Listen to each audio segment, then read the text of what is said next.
தீவச்செல்வன் அவர்களை மங்கள விளக்கேற்றுவதற்காக அழைத்து நிற்கின்றேன். தொடர்ந்து மங்கள விளக்கேற்றி நிற்குமாறு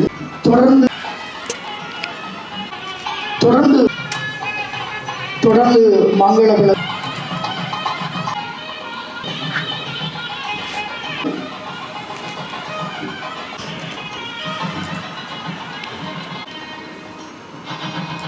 அனைவருக்கும் வணக்கம். நமது தேசத்தின் கலை படைப்புகளை, தமிழ் தேசியம் சார் கலை படைப்புகளை வெளியிட்டு வைக்கின்ற, அதனை கொண்டாடுகின்ற அமைப்பான நமது தமிழ் தேசிய கலை இலக்கிய பேரவையினுடைய ஏற்பாட்டில் அனுசரணையில் இங்கே நடைபெற்றுக் கொண்டுள்ள ஊழி படத்திற்கான பாடல் வெளியீட்டு விழாவிற்கு வருகை தந்துள்ள எங்களுடைய உறவுகள் அனைவருக்கும் இனிய வணக்கத்தினை தமிழ் தேசிய கலை இலக்கிய பேரவையின் செயலாளர் எனும் சார்பில் தெரிவித்துக் கொள்கின்றேன். இன்றைய காலத்தின் தேவைக்கு ஏற்ப இலக்கியங்களை புரட்சிகரமாக புதுமையாக படைக்க வேண்டும் என்ற நமது தேச தலைவரின் சிந்தனைக்கு ஏற்ப ஒவ்வொரு இலக்கிய கர்த்தாக்களும் இலக்கியங்களையும் ஆக்க செயற்பாடுகளையும் முன்னெடுக்க வேண்டும். தற்பொழுது கடந்த சில மாதங்களில் எங்களுடைய இலக்கியம் சார் செயற்பாடுகள் இலங்கை அரசாங்கத்தின் அச்சுறுத்தல்களுக்கும் விசாரணைகளுக்கும் உட்படுத்தப்பட்டது. ஆனாலும் அது தொடர்ந்தே தீரும். தமிழ் தேசிய வழியில் இலக்கியங்கள் தொடரும், அதற்கான பயணம் தொடரும் என்பதை இந்த ஊழி நிகழ்வு எடுத்துக்காட்டியுள்ளது. நாம் வாழும் இந்த காலகட்டத்தில் சினிமா என்பது தமிழ் தேசியத்தை கொண்டு சேர்ப்பதில் ஒரு பேர் ஆயுதமாக இருக்கின்றது. கலை இலக்கியங்கள் வழியாக நாங்கள் எழுதுகின்ற போதும், நமது வரலாற்றை கடத்துகின்ற போதும் சினிமா எனும் ஆயுதம் பேர் ஆயுதமாக தற்போதுள்ள காரணத்தினால் அதனையும் நாம் கையில் எடுக்க வேண்டிய தேவையில் தமிழினத்தவர்கள் கடமைப்பட்டுள்ளனர். அந்த வகையிலே ஊழி என்ற இந்த திரைப்படம் காணாமல் நல்ல மார்க் வாங்கி செய்வார். எனக்கு வந்து ஒரு ப்ரொடக்ஷன் நம்பி எனக்கு வந்து ஒரு 55 crore. இப்போ அந்த 55 crore 21 நாள் ஷூட் பண்ணி இப்போ தியேட்டர் ரிலீஸ் ரெடியாக இருக்குது. மே 10 எல்லா நாட்டிலையும் ரிலீஸ் ஆகுது, இலங்கையிலும் ரிலீஸ் ஆகுது. இன்று தான் நம்மளுக்கு தெரியும் தணிக்கை இந்த மாதிரி இலங்கை அரசாங்கம் திறப்படுது. அதை வச்சு மே 10 முதல் எல்லா நாட்டிலையும் மூட போகுது. அது மட்டும் இல்லாமல் இந்த அனுபவ பெயர் எனக்கு இந்த எனக்கு கொடுத்துருக்க நேரம் காணாது சொல்லிக்கொண்டே போகலாம். என்ன அவ்வளோத்துக்கு இருக்குது. இந்த படத்தை பொறுத்தவரை இப்போ ஒரு ஆர்கனைசேஷன் ப்ரொடக்ஷன் இருந்தாலும் அதனோட ஒர்க் எனக்கு இல்லாட்ட தனிப்பட்ட வேண்டிய டிபார்ட்மெண்ட்டில் உழைப்பதான் இந்த படம் வந்து உள்ளே வந்திருக்கு. அது மட்டும் இல்லாமல் சின்ன கதாபாத்திரம் ஒன்று எனக்கு தந்திருந்தேன். அப்போ என்ன ஆடிஷன் எல்லாம் இந்த கேரக்டர்ஸ் ஒரு 20 பாய்ஸ் தான் விட்டுனேன். எல்லாம் செலக்ட் ஆகி இல்லை நீ தான் நடிக்கணும், இந்த கேரக்டர் நீ தான் பண்ணணும், இன்னொரு அழுதுலான்னு சொல்லி இந்த லைன் ப்ரொடக்ஷன்றது பெரிய ஒரு பொறுப்பு கொண்டு ஒரு பெரிய ரெஸ்பான்சிபிலிட்டி நம்ம வெளியே வந்து. அப்போ அதான் சொல்லி 2 டைம் தான் பண்ணிடலாம் சார். அவ்வளோத்துக்கு எனக்கு அனுபவம் இல்லை. ஏன்னா அது ஒரு பெரிய ஒர்க். அதையும் தாண்டி இப்போ நான் லைன் ப்ரொடக்ஷன் பார்க்கணும், நடிக்கவும் போகணும். இப்போ அது 2 டைம் நான் பண்ணிடலாம் ரிலேட்டட் இதை பண்ணாண்டு ஒரு மாதிரி எனக்கு சக்ஸஸ் பண்ணி இந்த ஃபிலிமை முடிச்சு தியேட்டருக்கு கொண்டு வரதுக்கு எனக்கு ஆர்கனைசேஷன் சார்பாகவும் ஸ்கைவேஜ் சார்பாகவும் எல்லாருக்கும் நன்றி. இங்கே வருகை தந்த எல்லாருக்கும் நன்றி. மே 10 படம் வருது. இப்போ என்னை தாண்டி அடுத்த எல்லா குழு மெம்பர்ஸ் எல்லாம் நிறைய கதைப்பின் படத்தை பற்றி இங்கே நீங்கள் படம் வந்துருந்தால் மக்களோட கருத்து தான். நீங்கள் தான் இந்த படத்தை கொண்டு சேர்க்கணும். ரொம்ப நன்றி. Thank you so much.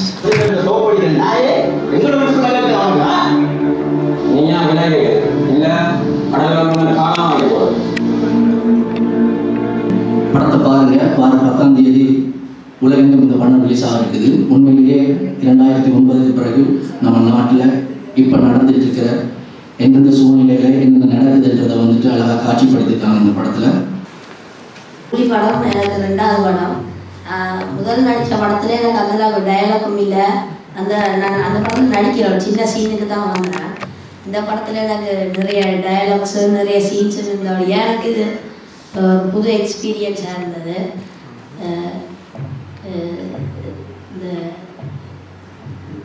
அதோட இந்த படம் மே 10 ரிலீஸ் ஆகுது. எல்லாரும் கட்டாயமே தியேட்டரில் பாருங்க. தேங்க்யூ.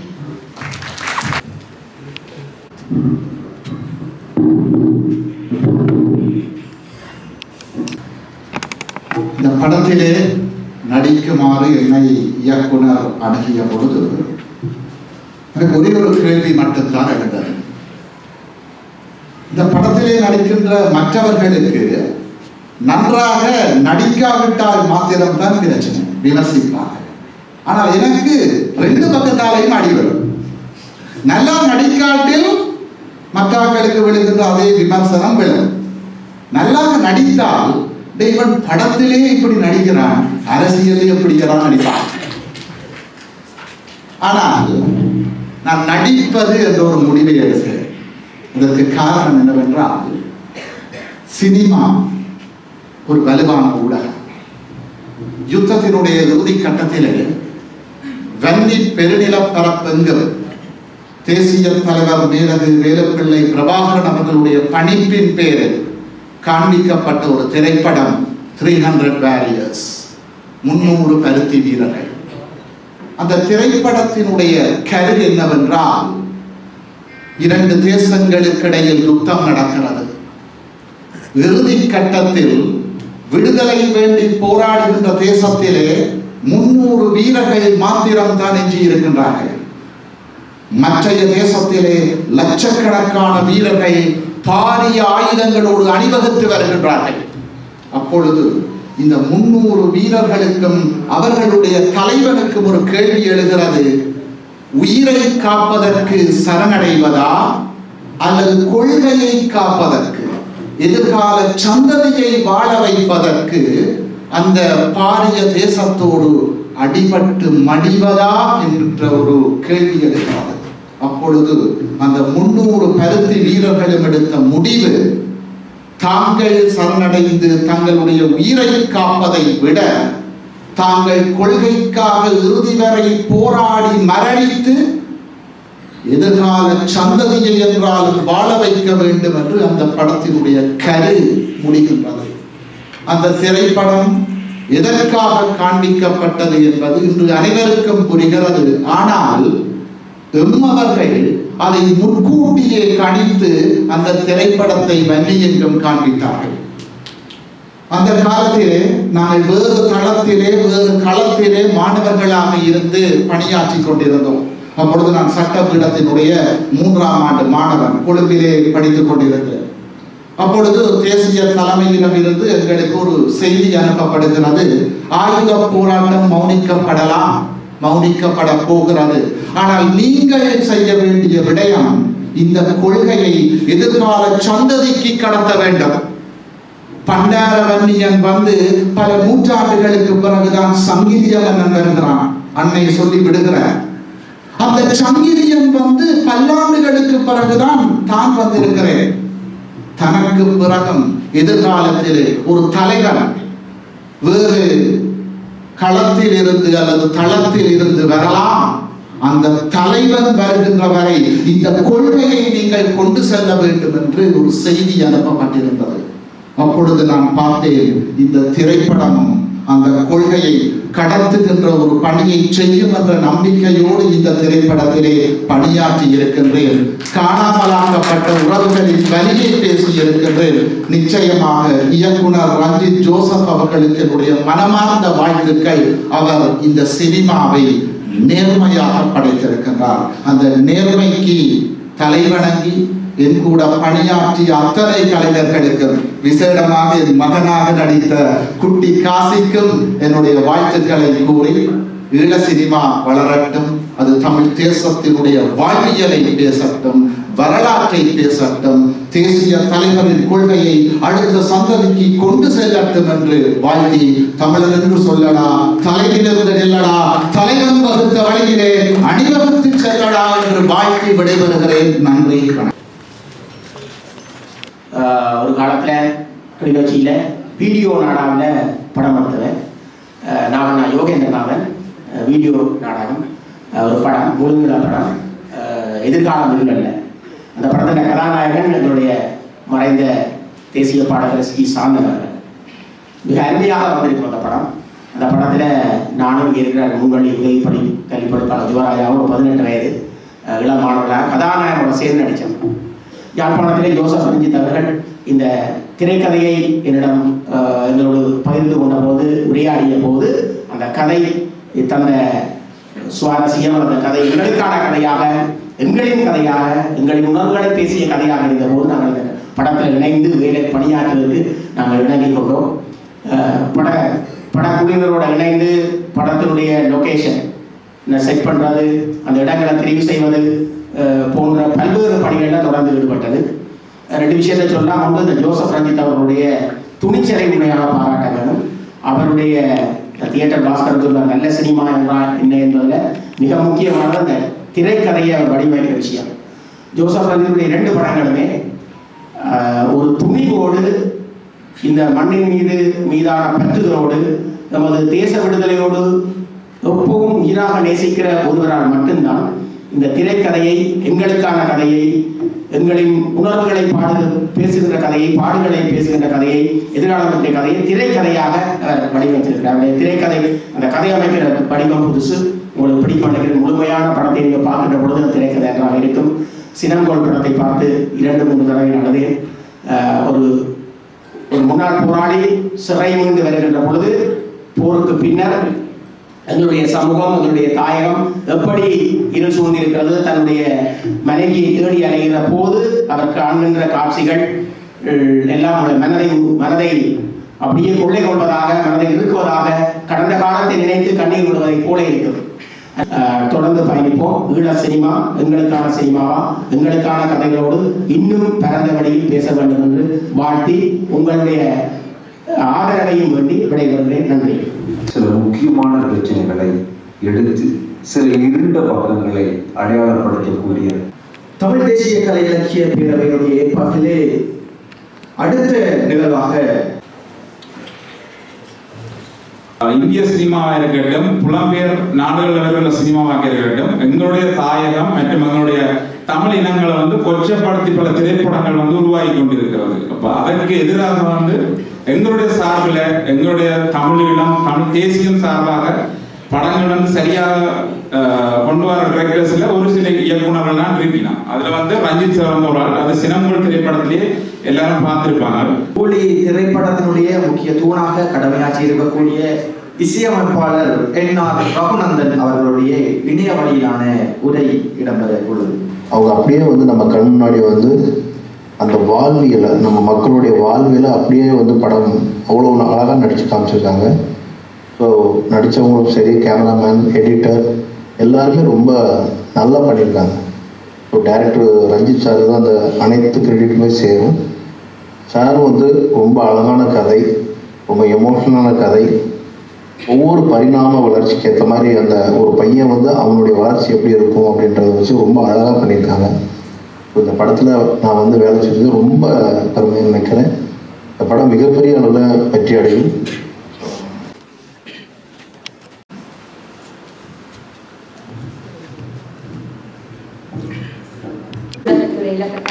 மாணவர்கள் சரி இந்த படத்துக்காக செலக்ட் பண்ணப்பட்டிருந்த நாங்கள் 8 பேர் இந்த ஷூட்டிங்குக்கு நாங்கள் தெரிவு செய்யப்பட்டிருந்த நாங்கள். அங்கே நாங்கள் படித்த எல்லா விஷயத்தையுமே நாங்கள் லைவாக பார்க்கக்கூடிய மாதிரி, நாங்கள் எல்லா டிபார்ட்மெண்ட்லேயுமே ஃப்ரீடமாக ஒர்க் பண்ணக்கூடிய மாதிரி எங்களுக்கு சார் நல்ல ஆப்பர்ச்சுனிட்டியை தந்திருந்தேன். உண்மையிலேயே சாருக்கு ரொம்ப நன்றி. அதை விட நான் ஆரம்பத்தில் மேக்கப் அசிஸ்டண்டாக தான் நீங்கள் செலக்ட் ஆகியிருந்தேன். பிறகு சார் எனக்கு இந்த படத்தில் முக்கியமான கதாபாத்திரத்தையும் தந்திருந்தேன். இது என்ன முதல் படம் முதல் அனுபவம். சரியான பயந்து தான் நான் இந்த படத்தில் ஆக்ட் பண்ணிட்டு இருந்தேன். ஆனால் சார் எனக்கு அவ்வளோ சப்போர்ட் தந்தவர். அதை விட இந்த குரூப் மெம்பர்ஸ் எல்லாருமே அவ்வளோ சப்போர்ட் தந்தவினம். உண்மையிலே சந்தோஷமாக இருக்குது. நாங்கள் பெரிய ஆளுமைகளோட ஒர்க் பண்ணியிருக்கிறோம். அதை விட எங்கள் சார் சொல்லியிருக்கிறேன், ஒரு படம் நாங்கள் அதை ரிலீஸ் பண்ண மட்டும் அது ஒரு அம்மா கருத்தரித்து அந்த பிள்ளையை பெற அளவுக்கு கடின உழைப்பு இருக்கு மட்டும் எங்கள் சார் சொல்லியிருக்கிறேன்.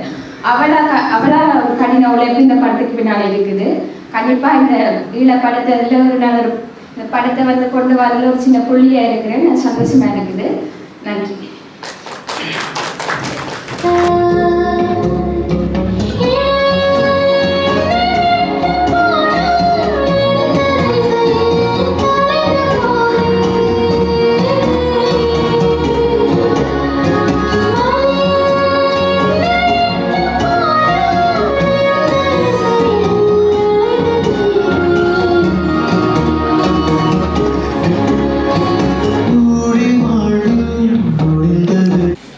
சகோதரிக்கு நன்றியை அடுத்து ஊழி திரைப்படத்தினுடைய பாடலாசிரியராகவும் வசன கர்த்தாவாகவும் கடமையாற்றி இருக்கக்கூடிய ஈழத்தினுடைய முக்கியமான கவிஞர் எழுத்தாளர் சகோதரன் தீபச்செல்வன் அவர்களை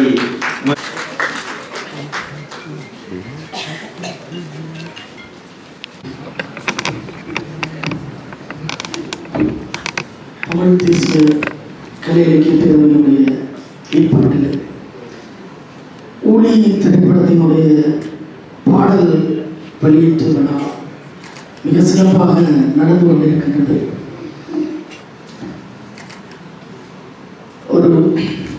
இந்த நிகழ்வுக்கு முன்னதாக ஒரு விடயத்தை இங்கே குறிப்பிடுவது பொருத்தமானதாக இருக்கும் என்று கருதுகிறேன். இந்த நிகழ்வுக்காக என்னுடைய சகோதரி ஈழவாணிக்கு நான் தொலைபேசியில் அழைத்து மேற்கொண்டு அக்கா ஊழி படத்தினுடைய பாடல்கள் வெளியிட இருக்கிற இந்த நிகழ்வுக்கு நீங்கள் வருகை தர வேண்டும் என்று கேட்டிருந்தேன். சிஐடி விசாரணைக்கு போக வேண்டி வருமா என்று என்னை திரும்பி கேட்டார். அண்மையிலே தமிழ் தேசியம் சார்ந்து செயல்படக்கூடியவர்களுக்கு இவ்வாறான தடைகள், அச்சுறுத்தல்கள், அழுத்தங்கள் அதுவும் மிக கௌரவமான முறையிலே, மிக மரியாதையான முறையிலே செய்யப்பட்டிருந்ததை பார்த்தேன். அதை கடந்தும் நாங்கள் இயங்குவோம் என்பதற்கு இந்த நிகழ்வு மிகச்சிறந்த ஒரு எடுத்துக்காட்டாக இருக்கும் என்று நான் நம்புகிறேன். அந்த அடிப்படையிலே ஊழி திரைப்படத்தினுடைய பாடல் வெளியீட்டு விழா ஒரு 4 நாட்களுக்கு முதல் ரஞ்சித் அண்ணா என்னோடு பேசுகின்ற பொழுது எனக்கு ஒரு மெசேஜ் அனுப்பியிருந்தேன். கிளிநொச்சியில் ஊழி திரைப்படத்தின் ஆடியோ ரிலீஸ் நிகழ்வை செய்வாயா என்று போட்டிருந்தார். நான் பகுதியாக நான் யோசித்தேன். படம் 10ஆம் தேதி வெளியாக இருக்கிறது. சில நாட்கள் இருக்கக்கூடிய தருணத்தில் எவ்வாறு செய்ய முடியும் என்று யோசித்த பொழுது எங்களுடைய பேரவையினுடைய உறுப்பினர்களோடு ஆலோசனை சத்யானந்தன் அவர்களோடு பேசுகின்ற பொழுது போதுமான நாட்கள் இருக்கிறது, மிக தீவிரமாக நாங்கள் செயல்பட்டு இதை செய்ய முடியும் என்கிற ஒரு தீர்மானத்துக்கு வந்தோம். நேற்று முன்தினம் திங்கட்கிழமை தான் இந்த மண்டபத்தை கூட நாங்கள் புக் பண்ணியிருந்தோம். அதற்கு பிறகுதான் இந்த நிகழ்வை வந்து நாங்கள் முன்னெடுக்க தீர்மானித்தோம். மிக குறுகிய கால அழைப்பில் நேரடியாக அழைக்காமல் வீதிகளில் கண்டும் தொலைபேசிகளில் அழைத்தும் நீங்கள் இவ்வளவு பேரும் இங்கே கூடியிருப்பது உண்மையிலே மிகவும் மகிழ்ச்சியாக இருக்கிறது. நான் ஒவ்வொருவராக உங்கள் தனிப்பட்ட ஒவ்வொருவராக உங்களுக்கு நான் இந்த தருணத்திலே நன்றியை தெரிவிக்க கடமைப்பட்டிருக்கிறேன். இந்த திரைப்படங்களிலே பணியாற்றுவது, நான் சிறுவயதிலே இருக்கின்ற பொழுது அதிகமாக திரைப்படங்களை பார்த்து வருவேன். இந்த யுத்தம் நடந்தாலும் அந்த யுத்தத்திலே இந்த சின்ன டிவி, பிளாக் அண்ட் ஒயிட் டிவிகள் எல்லாம் படங்களை பார்த்து அதிலே வெறித்தனமாக அந்த படங்களில் பேர்களை எல்லாம் எழுதி வைக்கக்கூடிய ஒருவனாக இருந்தேன். அவ்வளவு ஈர்ப்பு இருந்தது சினிமா மீது. 2011ஆம் ஆண்டு சென்னை பல்கலைக்கழகத்திலே படிக்க சென்ற பொழுது நான் அந்த காலகட்டத்திலே எழுதுகின்றபடியால் எனக்கு நிறைய சினிமா நடிகர்கள், இயக்குநர்கள் நண்பர்களாக இருந்தார்கள். உதவி இயக்குநர்கள் போன்றவர்கள் எல்லாம் மிக நண்பர்களாக வந்து சந்திக்கக்கூடியவர்களாக இருந்தார்கள். அவர்களுடைய வாழ்க்கையை பார்த்த பொழுது எனக்கு சினிமா வேண்டாம் என்ற முடிவுக்கு நான் தீர்மானித்தேன். ஏனென்றால் சினிமாவுக்காக, கலைக்காக வாழ்வது என்பது உண்மையிலே அதிலும் சினிமாவுக்காக வாழ்வது என்பது ஒரு வகையில் தன்னை அழித்துக் கொள்வது போலத்தான். பலர் அந்த பயணத்திலே பலர் தோற்றிருக்கிறார்கள், இல்லாமல் போயிருக்கிறார்கள். வென்றவர்கள் சிலர் தான் எங்கள் கண்ணுக்கு தெரிகிறார்கள். நான் அந்த முடிவை கைவிட்டேன். 2013ஆம் ஆண்டிலே நான் நாட்டுக்கு திரும்பி வந்து விட்டேன். ஒரு நவம்பர் மாதம் 2013ஆம் ஆண்டு, இன்றைக்கு 11 ஆண்டுகளுக்கு முதல் எனக்கு ஒரு இந்திய தொலைபேசி இலக்கத்திலிருந்து அழைப்பு வருகிறது. நடிகர் விஷால் அவர்கள் கதாநாயகனாக நடிக்கக்கூடிய ஒரு திரைப்படத்துக்கு வசனம் எழுத வேண்டும் என்று உங்களுடைய கவிதைகளை எல்லாம் நான் படித்தேன். உங்களுடைய கவிதைகளினுடைய தீவிரமான வாசகன் நீங்கள் தான் இந்த படத்தில் வசனங்களை எழுத வேண்டும் என்று அழைத்திருந்தார் ரஞ்சித் அண்ணா. எனக்கு ஆச்சரியமாகவும் இருந்தது, மகிழ்வாகவும் இருந்தது. பல எழுத்தாளர்கள் தமிழகத்திலே இருக்கக்கூடிய சூழலிலும், இலங்கை பிரச்சனை சார்ந்த கூட பலர் எழுதி கொண்டிருக்கக்கூடிய சூழலிலும் எதற்காக ரஞ்சித் அண்ணா என்னை அழைக்கிறார் என்று நான் யோசித்தேன். அடுத்த சில நாட்களுக்கு சென்னைக்கு பயணமானேன். நடிகர் விஷாலின் வீட்டிலே நாங்கள் சந்தித்து பனை என்ற பெயரில் அமைந்த அந்த திரைப்படத்துக்கான பணிகள் ஒரு வலுவான ஒரு இந்திய உதவி இயக்குநர்கள், இணை இயக்குநர்கள், தலைமை தாங்கி ரஞ்சித்தனா அந்த பணியை முன்னெடுத்திருந்தார். அந்த காலகட்டத்திலே சகோதரி இசைப்பிரியாவினுடைய அந்த காணொளிகள் வந்திருந்த சூழலில் நடிகர் விஷால் அந்த திரைப்படத்தில் நடிப்பதில் மிக தீவிரமாக இருந்தார். அது ஒரு கருமொழியினுடைய ஒரு கதை.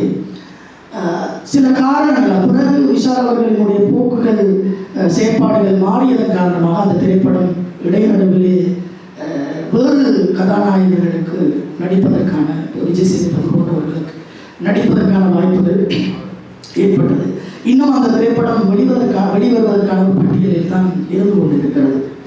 இப்படித்தான் எனக்கு ரஞ்சித்தனா அறிமுகமாக என்றால் உண்மையிலே ஒரு திரைப்படத்தில் எப்படி பணியாற்றுவது என்கின்ற பாடத்தை நான் அந்த பனை திரைப்படத்துக்கு வசனம் எழுதக்கூடிய அந்த நாட்களிலே வந்து நான் கற்றுக்கொண்டேன். அதற்கு பிறகு சினங்கோல் திரைப்படம்.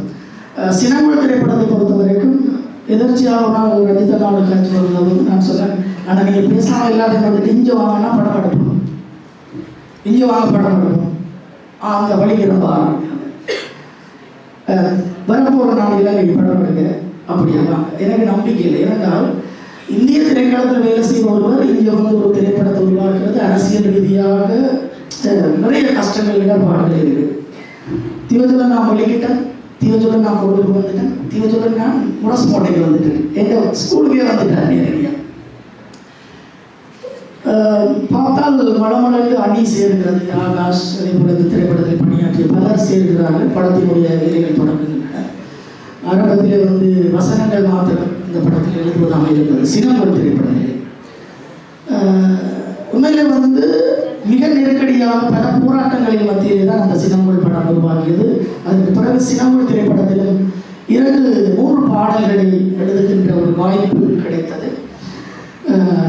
சினங்கோல் வழியாகின்ற காலம் கொரோனா காலமாக இருந்தபடியால் பல முறை இந்த பொது முடக்கங்கள் பல நாடுகளிலும் இலங்கையிலும் ஏற்பட்ட பொழுது அந்த பொது முடக்கங்கள் என்கிற போராட்டத்துக்குள்ளும் சினங்கோல் ஓரளவுக்கு வெற்றி பெற்றது என்றுதான் உண்மையிலே கூற வேண்டும். சினங்கோல் படத்தில் பணியாற்றிய பிறகு நான் யோசித்தேன், ஒரு மண்ணை இவ்வளவு அங்குலமாக, ஒரு மக்களை இவ்வளவு அங்குலமாக அல்லது முகங்களாக, உணர்வாக, ரத்தமாக, சதையாக நேசிக்கக்கூடிய ஒருவரால் தான் இத்தகைய படத்தை உருவாக்க முடியும் என்று நான் யோசித்தேன். சினங்கோலுக்கு பிறகு இந்தியாவிலே ரஞ்சித்தனா இருக்கின்ற காலத்திலே பல இந்திய திரைப்படங்களில் அவருக்கு பணியாற்றக்கூடிய வாய்ப்பு வந்தது. ஆனால் இந்த மண்ணின் கதையைத்தான் பேசுவேன், இந்த மண்ணின் திரையைத்தான் இயக்குவேன் என்கிற அந்த முடிவிலே ரஞ்சித்தனா அவர்கள் மிக ஊர்வமாக இருந்தார். அந்த அடிப்படையில் ஊழி திரைப்படமும் தொடங்கியது. இந்த படம் காணாமல் ஆக்கப்பட்டவர்களினுடைய ஒரு வலியை பேசுகின்ற ஒரு படம். மிக அழகான ஒரு குடும்பத்திலே காணாமல் போதல் என்பது எவ்வளவு கொந்தளிப்பையும் பதற்றத்தையும் 2 பக்கங்களையும் உருவாக்கி விடுகிறது என்பதை பேசக்கூடிய மிக அழுத்தமான ஒரு திரைப்படம். இந்த திரைப்படத்தில் 2 பாடல்களை எழுதியிருக்கிறேன். எனது அன்புக்குரிய இசையமைப்பாளர் என்.ஆர். ரகுநந்தன் அவர்கள் நான் எழுதிய வரிகளுக்கு இசை வைத்திருக்கிறார். அவர் வழக்கமாக எல்லா பாடல்களையும் அப்படித்தான் இசையமைக்கக்கூடியவர். நீர்ப்பறவை, சுந்தரபாண்டியன், கொடிவீரன் போன்ற பல, தென்மேற்கு பருவக்காற்று போன்ற பல படங்களுக்கு இசையமைத்து வருவர். அதே போல இந்திய தேசிய விருது தன்னுடைய முதல் படத்திலேயே வந்து பெற்றுக்கொண்ட ஒருவர் என்.ஆர். ரகுநந்தன் அவர்கள். அப்போ அவருடைய இந்த இசையில் இந்த பாடல்களை எழுதியிருப்பது என்பது மிக மகிழ்ச்சியானது. மிக அழகாக பாடியிருக்கிறார்கள் என்று நான் நினைக்கின்றேன். என்னை பொறுத்த வரைக்கும் இந்த நான் ஏற்கனவே சொன்னதை போல இந்த சினிமா என்பது சினிமா வாயிலாக புகழடைவது அல்லது சினிமாவிலே சாதிப்பது, சினிமாவிலே உழைப்பது என்பதெல்லாம் என்னை பொறுத்தவரை எனது நோக்கம் அல்லது வழி அதுவல்ல. இருந்தாலும் கூட இப்படியான கதைகளிலே, இப்படியான களங்களிலே எனக்கான வாய்ப்பு வருகின்ற பொழுது அதில் என்னை நிரூபிப்பதும் அதில் மிக கடுமையான பணியை வந்து நான் ஆற்றுவதும் என்பதும் மிக அவசியமானது என்று நான் நினைக்கிறேன். உண்மையிலே பாடல்களை, கவிதைகளை கொஞ்சம் இயல்பாக எழுதிவிட முடியும். பாடல்களை எழுதுவது என்பது கொஞ்சம் உருக்கி வதைத்தெடுக்கக்கூடிய ஒரு நிகழ்வாகத்தான் இருக்கும் என்று நான் நினைக்கிறேன். இருந்தாலும் கூட இந்த முறை கூட பாடல்களுக்கான அந்த நாட்களை இந்த நாடுகளில் தர வேண்டும் என்று சொல்லியிருந்தால் எப்போ எழுத போகிறோம், எப்போ தொடங்க போகுது என்று தெரியாமல் இருந்தேன். பாடசாலை பணிகள், பல்வேறு பணிகளுக்கு மத்தியில் இருந்தாலும் ஒரு கணத்தில் அந்த பாடலை பற்றி ஒரு எண்ணம் அல்லது ஒரு பொறை தட்டுகின்ற பொழுது மடமடையான அந்த பாடலை எழுதி முடிக்கக்கூடியதாக இருந்தது. உண்மையிலே வந்து பாடலை எழுதி முடித்ததற்கு பிறகு ரஞ்சித்தனா வந்து சொல்லியிருந்தார், நான் எதை எதிர்பார்த்தேனோ அதை நீ எழுதியிருக்கிறாய் என்று சொன்னார். நான் ரஞ்சித்தனாவை சொன்னேன், நான் எழுதியிருக்கிறேன் என்பதை விட நீங்கள் எழுதிவிட்டீர்கள் என்பதுதான் சரியாக இருக்கும் என்று சொல்லியிருந்தேன். உண்மையிலே வந்து ரஞ்சித்தனாவோடு இணைந்து பணியாற்றக்கூடிய இந்த 2 படங்களும் ஒரு பாடலாசிரியராக, ஒரு வசன கர்த்தாவாக என்னுடைய வாழ்விலே மிக முக்கியமான ஒரு படமாக இருக்கிறது. குறிப்பாக இப்போ இந்தியாவிலே ரவணன் எனக்கு சொன்னார், கவிஞரே நீங்கள் பேசாமல் கிளம்பி சென்னைக்கு வந்துருங்க, பேசாமல் இங்கேயே தங்கியிருங்க, நிறைய பாட்டுகளை நம்ம பண்ணலாம்னு சொன்னார். நான் சொன்னேன், நான் என்னுடைய மண்ணில் வாழ்வதையும் என்னுடைய மண்ணிலிருந்து எழுதுவதையும் என்னுடைய மாணவர்களுக்கு கல்வி கற்பிப்பதையும் தான் என்னுடைய இலக்காக கொண்டிருக்கிறேன் என்று நான் ரகுநாதனுக்கு சொல்லியிருந்தேன். அதுக்கு பிறகு இடையிலே ஒரு சமுத்திரகனியினுடைய ஒரு படத்தில் எனக்கான ஒரு பாட்டை அவர் தந்திருந்தார். உண்மையிலே இங்கே எதுவும் நம்ம எழுதுறது கொஞ்சம் சிரமமானது. ஆனால் ரஞ்சித்தண்ணா என்னை விடாமல் தொடர்ந்து இந்த பணிகளுக்குள் தன்னுடைய படைப்புகளுக்குள் என்னை பயன்படுத்துவது என்பது உண்மையிலே வந்து எனக்கு ஒரு வாய்ப்பையும் ஒரு அடையாளத்தையும் தருகின்றது. மிக மகிழ்ச்சியாக இருக்கிறது. அதிலும் இன்றைய நாளிலே எனக்கு மிக நெருக்கமான மதிப்புக்குரிய அன்புக்குரிய அனைவரும் இங்கே வருகை தந்திருக்கிறீர்கள். குறிப்பாக நாங்கள் இந்த பாடலை யாரை வைத்து வெளியிடுவது என்கின்ற பொழுது எனக்கு நான் உடனே ரஞ்சித்தன்னார் சத்யாநாயகர் சொன்னால், நாங்கள் எங்களுடைய தேசத்தினுடைய புரட்சி பாடகி பார்வதி அம்மா அவர்களை வைத்து வெளியிடுவோம் என்று அவரை அழைக்க சென்ற போது கூட கூறிக்கொண்டு போனேன். அந்த குரலில் ஏதோ ஒன்று இருக்கிறது. எங்களுடைய போராளிகளுக்கு ஒரு முகம் இருக்கிறது, அது மிக வலிமையான முகம். அது காதல் இருந்தாலும், வீரம் இருந்தாலும், மாவீரமாக அவர்கள் படுத்திருந்தாலும் அந்த முகத்தில் ஏதோ ஒரு சக்தி இருக்கிறது. அது வேறு எந்த இயக்கங்களுக்கும் இல்லை, வேறு உலகின் எந்த போராளிகளுக்கும் இல்லை என்று நான் சொல்லுவேன். அதே போல அந்த போராட்டத்தோடு ஒட்டக்கூடிய ஒரு குரலாக இருந்தவர் எங்களுடைய அம்மா பார்வதி சிவபாலன் அவர்கள். அந்த எம்மை நினைத்து யாரும் கலங்கக்கூடாது என்ற அந்த பாடலை இவர்தான் பாடினாரா என்று உண்மையிலே பலமுறை யோசித்திருக்கிறேன். நாங்கள் சிறுவர்களாக படித்த அந்த பாடல் எங்களுடைய தமிழ் தேசத்திலே வந்து நடந்த இசை நிகழ்வுகளிலே அம்மா பாடுவதை நாங்கள் பார்த்திருக்கிறோம். அவர் எங்களை பொறுத்த வரைக்கும் இந்த தேசத்தினது உலகத்தினது மிகப்பெரிய பெருமை, மிகப்பெரிய உச்சம். அவர் இந்த பாடலை வெளியிட்டிருப்பது ஊழியர் திரைப்படத்துக்கு, திரைப்பட குழுவுக்கு பெருமை என்று நாங்கள் கருதுகிறோம். அதே போல எங்களுடைய செயல்வீரன் அண்ணா அவர்கள் உண்மையிலே நான் ஒரு நாள் டெலிகாம் நிறுவனத்துக்கு போயிருந்தேன். போகின்ற பொழுது வாசலில் செயல்வீரன் அண்ணா தனியார் பாதுகாப்பு ஊழியராக இருக்கிறார், செக்யூரிட்டி கார்டாக இருக்கிறார். நான் அதிர்ந்து போனேன். நான் அவரை பார்த்துட்டு அவராக இருக்காங்க, செயல்வீரனையாக இருக்காங்க, இது வேற யாரும் கூட இருக்கு. ஆனால் அவர் சிரிக்கிறார். நான் கிட்ட நீங்கள் செயல்வீரனை கொண்டு கேட்டு நான் தான் சொன்னேன். உண்மையிலே நான் ஆடி போன தருணம். ஏனென்றால் இந்த தேசத்திலே மிகப்பெரிய ஒரு நட்சத்திரமாக, ஒரு போராளியாக, இசையமைப்பாளராக இருந்து மிகப்பெரிய ஒரு மரியாதையோடு மண்ணிலே இருந்த ஒருவர் இன்றைக்கு ஒரு நிறுவனத்திலே ஒரு செக்யூரிட்டி கார்டாக பணியாற்றுகின்ற அந்த காட்சி எனக்கு இன்று வரைக்கும் அதை ஜீரணிக்க முடியவில்லை. அவர் சொல்லுகிறார், நான் இப்படி இருக்கிறேன், இந்த நேரத்தை தவிர்த்து இசையமைக்கிறேன், பாடல்களை உருவாக்குகிறேன், பிள்ளைகளை படிப்பிக்கிறேன். அவர்களுடைய இந்த போராளிகள் வந்து எப்படி இந்த போருக்கு பிறகு வாழ்ந்து கொண்டிருக்கிறார்கள் என்பதற்கு மிகப்பெரிய ஒரு சாட்சியாக அண்ணன் செயல்வீரன் அவர்கள் இருக்கிறார். அவரை நாங்கள் இந்த அரங்கிலே அழைத்து அவரும் ஊடாக எங்களுடைய ஊழி பாடலை வெளியிடுவது என்பது உண்மையிலே நான் ஏற்கனவே சொன்னதை போல எங்களுக்கு பெருமையும் ஆறுதலும் மகிழ்வும் தருகின்ற விடயம். இவர்கள் இருவருக்கும் எங்களுடைய தமிழ் தேசிய கலை இலக்கிய பேரவையினுடைய சார்பிலும், அதே போல ஊழி திரைப்பட குழுவினுடைய சார்பிலும், எங்களை இயக்குகின்ற எங்களுடைய அன்புக்கும் மதிப்புக்கும் உரிய இயக்குனர் ரஞ்சித் ஜோசப் அவர்களுடைய சார்பிலும், எங்களுடைய மதிப்பார்ந்த பார்வதி சிவபாலம் அம்மா அவர்களுக்கும் செயல்வீரன் அண்ணா அவர்களுக்கும் நன்றியை தெரிவித்துக் கொண்டு என்னுடைய உரையை நிறைவு செய்கிறேன். நன்றி, வணக்கம். விடுதலை பாடல்கள் பலவற்றை ஒளிப்பதிவு செய்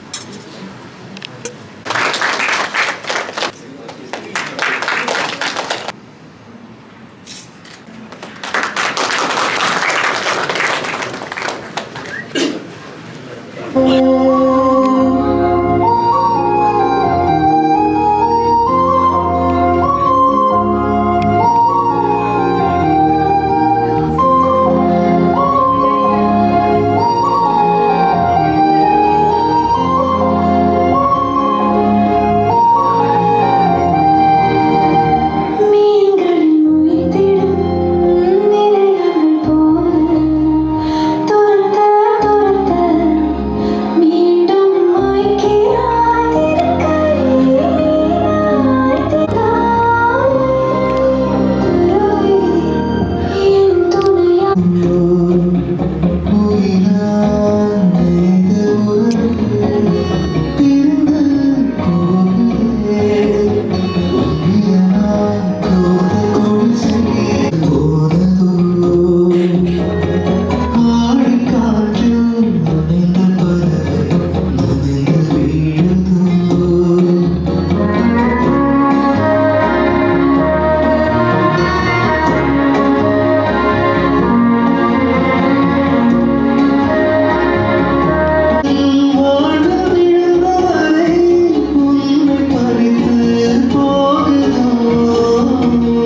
வருகை தந்திருக்கக்கூடியவர்கள் இந்த பாடல்கள் முன்னோட்டங்களை பார்வையிட்டிருக்கிறீர்கள்.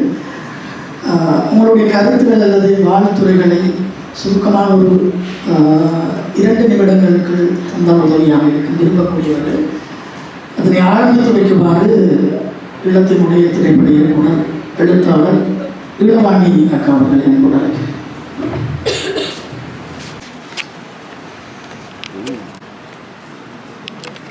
இனிய வணக்கம். நெகிழ்வான தருணம். இந்த திரைப்பட இயக்குனர் ரஞ்சித் அண்ணா அவர்களுக்கு என்னுடைய வாழ்த்துக்கள் மற்றும் சகோதரன் தீபச்செல்வன் உடைய தீரா பசிக்கு இசையாக அமைந்த இந்த பாடல்கள் மிக அருமையாக இருக்கிறது, வாழ்த்துக்கள். மற்றும் இந்த திரைப்படத்தில் வேலை செய்த நடிகர்கள், தொழில்நுட்ப கலைஞர்கள் அனைவருக்கும் வாழ்த்துக்கள். இவர்கள் அனைவருமே எனக்கு தெரிந்த முகங்கள் தான். பல திரைப்படங்களில் தொடர்ச்சியாக பணியாற்றி கொண்டிருப்பவர்கள், குறிப்பாக சினிமா வெறியோடு அலைவர்கள் என்று கூட சொல்லலாம் இது சிலரை. அந்த வகையில் ஊழி திரைப்படம் இவர்களுக்கு நிறைந்த ஒரு தீனியாகத்தான் அமைந்திருக்க முடியும்.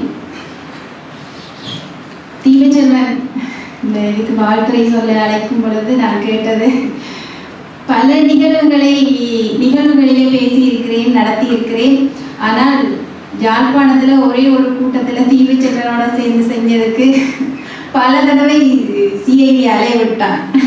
அதுக்காண்டி தான் கேட்டேன்னா சிஐடி நம்மளை துரத்தாது அப்படின்னு. திரைத்துறையிலே இது ஒரு கவனிக்கக்கூடிய ஒரு பாடலாக அமையும் என்றது, குறிப்பாக தீபச்செல்வனுடைய பாடல் என்றாலே சிறப்பாக கவனிப்பார்கள்.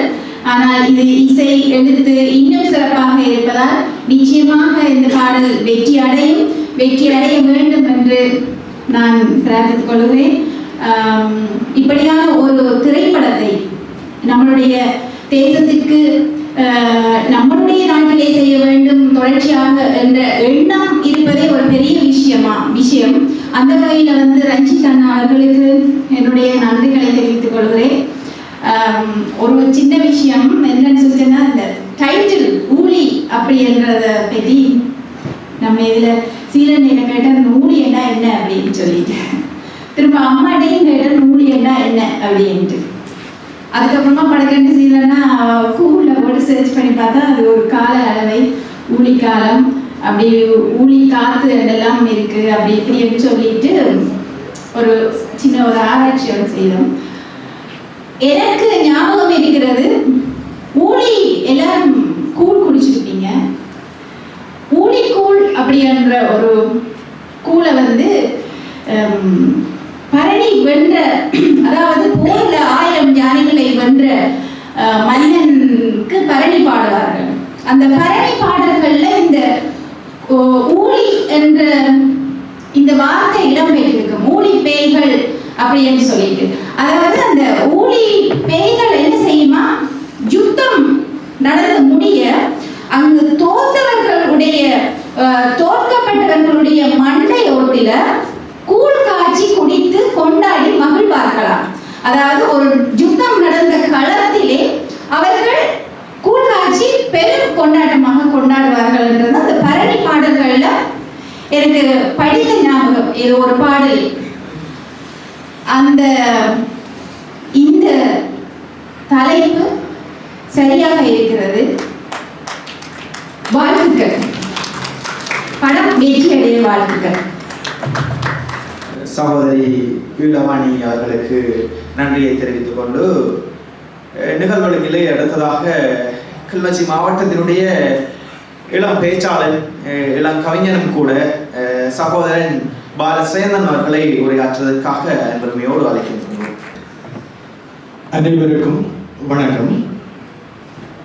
உண்மையிலே இந்த திரைப்படத்தினுடைய முன்னோட்டமாக இருக்கட்டும், பாடல்களாக இருக்கட்டும், இந்த திரைப்படம் குறித்தான மிகப்பெரிய ஒரு எதிர்பார்ப்பையும் ஆவலையும் எங்களுக்குள்ளே ஏற்படுத்தி இருக்கிறது. என்னை பொறுத்தவரையிலே சினிமா என்பது நிச்சயமாக எங்களுடைய வாழ்வியலை கடத்துகின்ற ஒரு ஊடகமாகவே இருக்க வேண்டும்.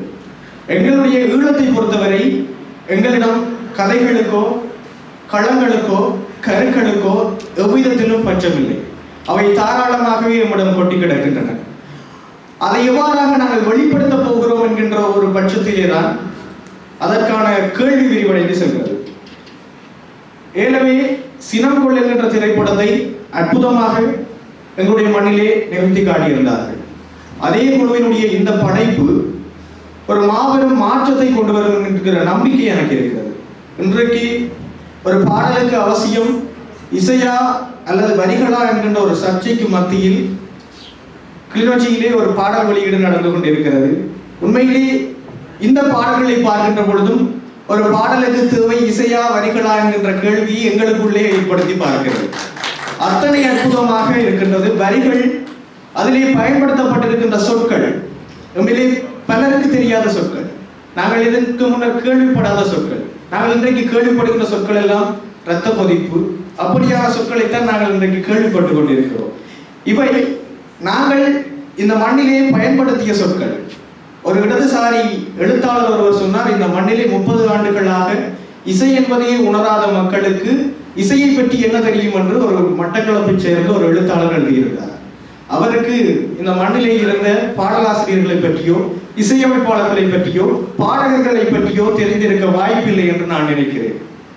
இனிவரும் காலங்களிலே இந்த மண்ணிலே ஈழத்து படைப்புகள் சரியான முறையிலே கொண்டு செல்லப்பட வேண்டும். அவை சரியான முறையிலே மக்களிடம் ஒரு வரவேற்பை பெற வேண்டும்.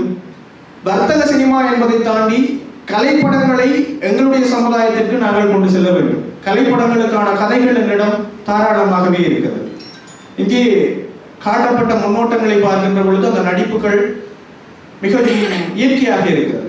செயற்கைத்தன்மை இல்லாத, நாடகத்தன்மை இல்லாத ஒரு சினிமாவுக்கு பொருத்தமான அந்த நடிப்பு அற்புதமாக இருக்கிறது. இன்றைக்கு நான் நினைக்கிறேன் எங்களிலே எத்தனை பேர் இங்கே ஈழத்திலே வருகின்ற திரைப்படங்களை அல்லது குறும்படங்களை எல்லாம் தொடர்ச்சியாக பார்த்து கொண்டிருக்கிறோம் என்று தெரியவில்லை.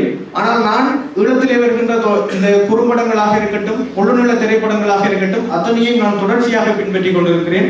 மதிசூதன அத்தனை படங்களையும் நான் பார்த்திருக்கிறேன். வெகு துணிந்தது காடு நான் யாழ்ப்பாண தியேட்டர்ல போய் பார்த்திருக்கிறேன். எங்களுடைய படைப்பை நாங்கள் கொண்டாடாம எதுவுமே நடக்காது. எங்களுடைய படைப்புகளுக்கான அங்கீகாரத்தையும் அதற்கான வழிகளையும் வழிகாட்டிகளையும் நாங்கள் தான் உருவாக்க வேண்டும். இந்த படக்குழுவினருக்கு வாழ்த்துக்கள். அண்ணன் தீபச்செல்வனுடைய வரிகள் மிகவும் அற்புதமாக இருக்கிறது. மிகப்பெரிய எதிர்பார்ப்பை ஏற்படுத்தி இருக்கிறது இந்த படம் குறித்தானத. வாழ்த்துக்கள் அண்ணா. இயக்குனர் ரஞ்சித் ஜோசப் மற்றும் இந்த படத்திலே பணியாற்றி இருக்கின்ற அத்தனை பேருக்கும் என்னுடைய வாழ்த்துக்கள். அவருடைய குரல் மொழிவது உண்மையிலேயே பெருமையாக இருக்கிறது. அந்த வகையிலும் இந்த இசையமைப்பாளர் தந்தை தெரிவித்துக் கொள்ள வேண்டும். சினங்கொள் திரைப்படத்தை ஏற்கனவே பார்த்திருந்தோம். அது தீபச்செல்வனுக்காக பார்த்திருந்தேன். இப்பொழுது ஊழி தீபச்செல்வனை தொட்டு இந்த பால் தொட்டு பால் கலப்பன்னு சொல்வார்கள். அதே போல இப்பொழுது இந்த திரைப்படத்தை நாளை பார்க்கணும். 10ஆம் தேதி சொல்லி ஆக பின்னே கொண்டு வரோம். நாளை இந்த சூரியன் மறைய போகிறது, இன்னொரு சூரியன் வரவு. அடுத்த வரவிலே இந்த படம் வந்துவிட வேண்டும். தணிக்கைக்கு சென்று இருக்கிற படம் மிக சிறப்பாக வெளியேற வேண்டும். இந்த காசியர் ஒரு பையன் அழைத்திருக்கின்றார். எனக்கு அதில் ஒரு 2 கருத்து இருக்கின்றது. ஒன்று மிக அழகான பையன் தேடி கொடுத்திருக்கிறார்கள். அந்த கதாநாயகியுடைய முகத்திற்கு தமிழ் வாடை இருக்கின்றது. இது தனிப்பட்ட கருத்து. அந்த பையன் இந்த காட்சிக்கு கொஞ்சம் அழகாக இருக்கிறாரோ என்னுடைய மனப்படுகிறது. அந்த பையனுடைய முகத்திலே ஒரு செல்வ செழிப்பு கொஞ்சம் அதிகமாக இருக்கின்றது. மற்றபடி சட்டத்தரணி சுவாசனாக இருக்கட்டும், ஏடி அடிகளாக இருக்கட்டும், நான் சொல்லுகிறேன் மிக போராடவே நினைக்கிறேன். எங்களுடைய மண்ணிலே நடித்து எங்களுக்கு திரையை காட்டிய இசைப்பிரியா அவர்கள் அவருடைய பிறந்ததை பார்த்திருந்தோம். அந்த இசைப்பிரியா என்ற கண்ணோடு ஒரு பெண் இங்கே கதாநாயகி இருந்தார். நீங்கள் அவதாரத்தில் தெரியவில்லை. நான் அந்த பெண்ணை பார்த்திருந்தேன். ஒரு கதாநாயகி இசைப்பிரியாவுடைய கண் இருந்தது. அது கப்பலில் இருந்து ஒரு பெண் திரியை பார்க்கிறார். பாருங்கள், தமிழ் முகம் அப்படி இருக்கிறது. நாங்கள் என்னதான் இருந்தால் நான் பின்னுக்கு சைடில் கழித்து கொண்டேன். குசேலன் படம் பார்க்கிற போது பசுமதிக்கும் மீனாவுக்கும் சோடி பொருத்தவில்லை. இது என்னுடைய கருத்து. அதே போல தமிழ் சினிமா, ஈழ சினிமா வந்தால் ஈழ சினிமாவின் முகங்கள் தெரிய வேண்டும். அந்த வகையிலே அந்த பாருங்கள், ஒன்று திருப்பி கொண்ட பாருங்கள், அந்த கப்பல் திரும்பி பார்க்கிற பொழுது அந்த கேமராவை வைத்திருக்கிறார். பாலமகேந்திரா கேமரா வைத்ததை போல மிக அழகாக தமிழ் முகங்களோடு அந்த முகத்தை சேர்த்திருக்கின்றார். அதற்காக இந்த ஈழமண்ணுக்கு ஒரு நன்றியை தெரிவித்துக் கொண்டு மேலும் மேலும் கலைப்படைப்புகள்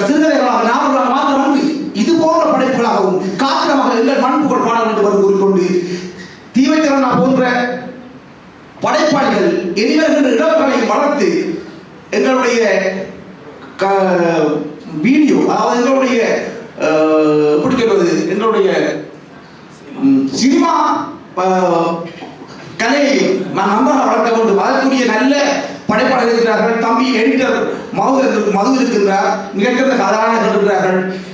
எங்கள் பெண்களையும் எங்களுடைய தலைவர் பிரபாகர் இருக்கிற பொழுது எப்படி பாதுகாப்பாக நடிகர்களுக்கு நாங்கள் முக்கியத்துவம் கொடுத்த நடிகரை ஒரு கலைஞராக வளர்த்தெடுத்தோமோ அதுபோல பெண்களையும் குழந்தைகளையும் பால் இனம் தெரியாது எல்லோரையும் வளர்த்து இந்த சினிமாவை வளர்த்தெடுக்க வேண்டும். கருத்துரையினை வழங்க யாழ் பல்கலைக்கழக மாணவி செல்வி ஈஸ்வரி அவர்கள். இறையின்றி ஞானில்லை, யாவரும் இல்லை. இறைக்கு முதற்கண் வணக்கங்கள் தெரிவித்துக் கொண்டு இங்கே வீட்டிற்கும் அனைவருக்கும் இந்நேரம் வந்தனங்கள்.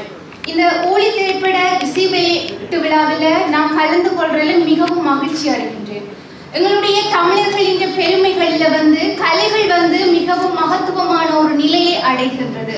இந்த படத்துல இயல், இசை, நாடகம் போன்ற கலைகளும் குடிகொண்டிருக்கிறது மிகவும் அருமையான ஒன்றாக காணப்படுகின்றது. இந்த 2 பாடல்களை நாம் பார்த்த பொழுது அந்த வரிகள் வெறுமனே செவிகளுக்கு எட்டாமல் மனதளவில் நான் மிகவும் ரசித்தேன். என்னை போலவே இங்க இருக்கிற எல்லாரும் அந்த வரிகளுக்கு உள்ளே போய் உணர்ச்சிகளில் கலந்து ஒவ்வொரு உணர்வுகளாலும் வசப்பட்டிருக்கிறது நான் என்ன மனசால் அறிஞ்சிருக்கிறேன். அந்த வகையில இசையமைப்பாளர்கள் பாடல் வரிகள் மிகவும் உன்னதமானதாகவும் சிறப்பாகவும் காணப்படுகின்றது. அந்த வகையில் இந்த படமானது உலகளவிலும் எல்லோரது மனதிலும் இடம் பிடித்து பிரபல்யமாக வர வேண்டும் என்று இறைவனையும் பிரார்த்தித்து வாழ்த்துக்கள் தெரிவித்து விடைபெறுகின்றேன். நான் இந்த கதாபாத்திரங்கள் தேர்வுகள் நடந்து கொண்டிருந்த பொழுது நான் சொன்னேன், அதில் வார அப்பா கதாபாத்திரத்துக்கு யார் நடிக்க வைக்க போகிறோம் தெரியுமான்னு கேட்டேன். யார் என்னான்னு கேட்டேன். சுஹாஸ் தான் நடிக்க போகிறேன். சுஹாஸ் நடிக்க வைக்க முடியுமா? நான் இதே மாதிரி இருந்தேன். நடிக்க வைக்க முடியுமா என்று கேட்டேன்.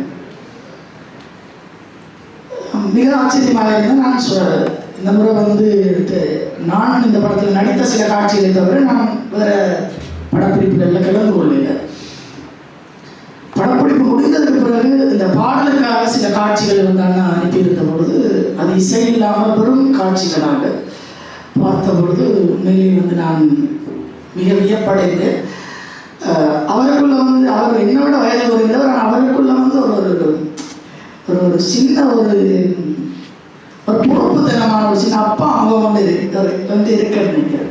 அது இந்த படத்தில் ஒரு அழுத்தமான ஒரு ஆசிரியராக நான் அந்த படத்தில் காட்சிகளை பார்த்துருந்தேன். மிக வியந்து போய் அப்படி நடித்திருக்கிறார்.